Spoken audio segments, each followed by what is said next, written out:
Mesdames, Messieurs, bonjour.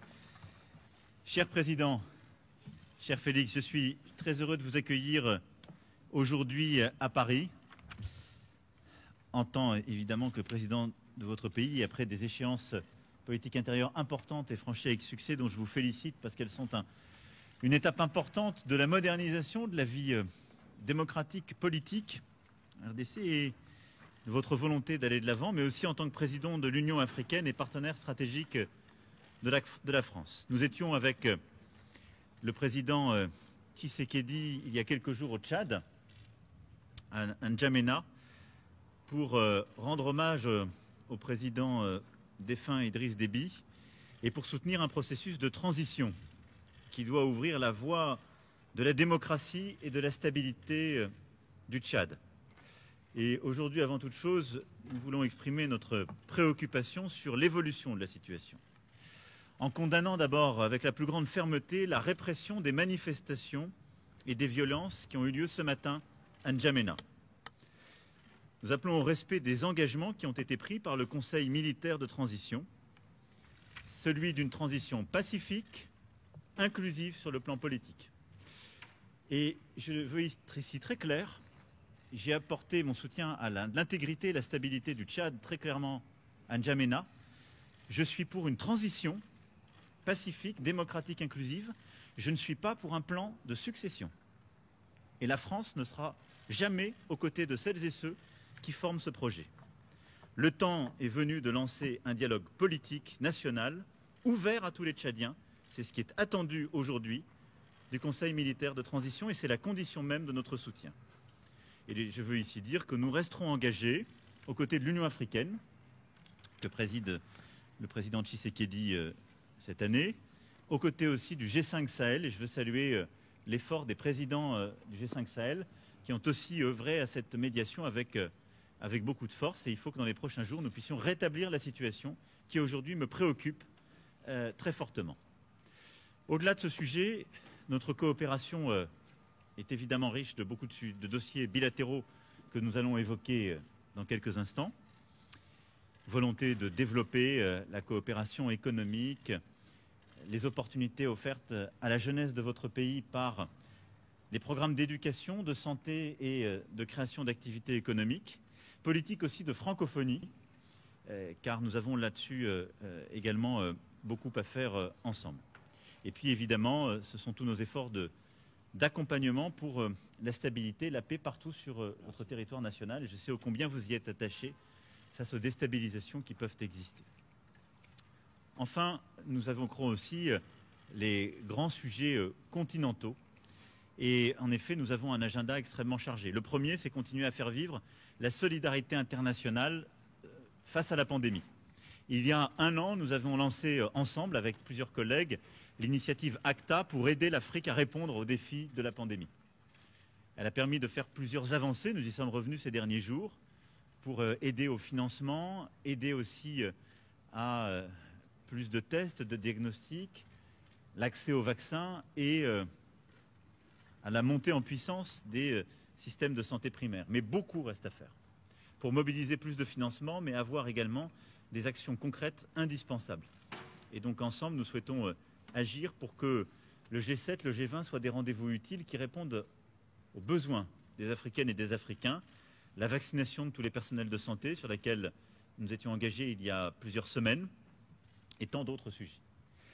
Et puis dans quelques semaines, nous nous retrouverons donc 17-18 mai prochain à Paris pour un sommet avec beaucoup d'autres leaders du continent africain et du monde entier, le sommet pour le financement des économies africaines.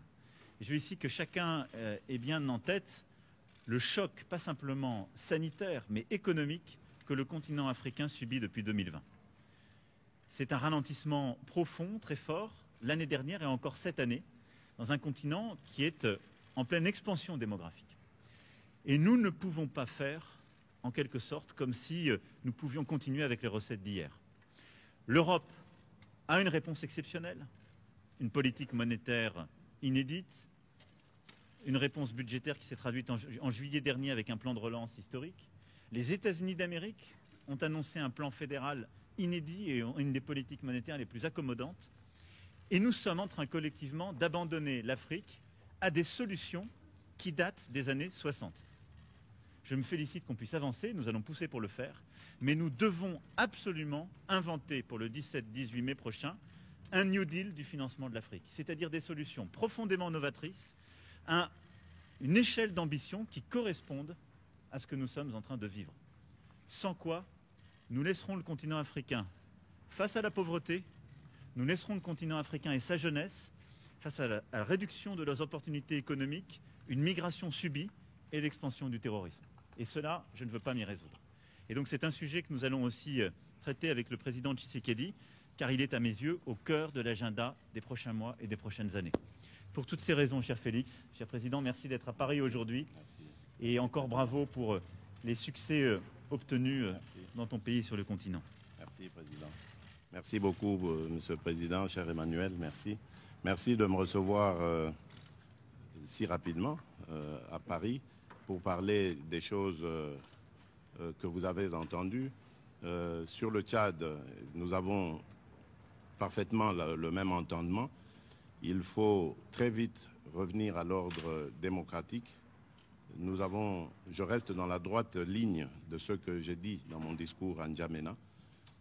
Nous soutenons évidemment la stabilité actuelle, mais à condition qu'ils aillent très vite vers la consolidation de la démocratie, des institutions démocratiques. Pour le reste, nous parlerons Afrique aujourd'hui, mais aussi dans quelques semaines. L'Afrique qui a lancé sa zone de libre-échange continentale, ce vaste marché commun que nous voulons à l'image de celui d'Europe et pour lequel nous comptons sur nos partenaires traditionnels afin de nous accompagner dans cette grande aventure qui va être nécessaire pour le bonheur de notre continent. La paix, bien évidemment, reste au centre de nos préoccupations. Au niveau africain, nous avons cet objectif de faire taire les armes. Voilà pourquoi je ne me lasserai jamais de sensibiliser la communauté internationale par rapport à des zones de violence en Afrique, et particulièrement dans mon pays, la République démocratique du Congo, à l'Est, où il s'est créé maintenant un groupe à tendance islamiste, au discours islamiste et aux méthodes islamistes, et qui sème la terreur auprès de nos populations. Donc là, je suis plus que jamais déterminé à l'éradiquer et je compte sur le soutien de la France. Pour le reste, le président Emmanuel Macron a très bien détaillé les sujets sur lesquels nous allons nous appesantir. Et donc, je vous remercie. Je vous remercie, Monsieur le Président, cher Emmanuel. Et je crois que nous pouvons aller travailler. Merci beaucoup. Voilà. Merci à tous. Merci.